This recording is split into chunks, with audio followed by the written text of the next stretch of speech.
চিন্তা ভাবনা করতেছি আমি অসামাজিক হয়ে যাবো, একা থাকবো। সমাজের থেকে অনেক দূরে, মানুষের থেকে আরো দূরে দূরে গিয়ে একটা ঘর বানাবো, কুড়ে ঘর। সেই কুড়ে ঘরে একলা থাকবো, একটা হাঁস পালবো, একটা।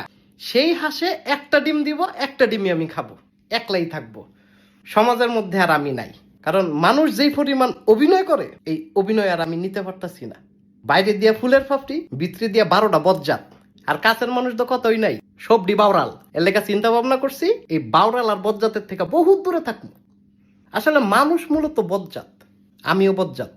সেজন্য আমি একাই থাকবো, একা, অনেক দূরে, একা। একা কিভাবে? একা এমনি হাঁটমো, একা ঘুমামো, একা খামো, একলই। সমাজে আর ভাল লাগে না আমার। যেই অভিনয় করা শুরু করছো, এত অভিনয় করতে শিখছো, হ্যাঁ? সিনেমা না করবা গিয়া, সিনেমা করো গা, যাও যাও যাও, সিনেমা করো গা, যাও। বাইরে একরকম, ভিতরে আরেক রকম।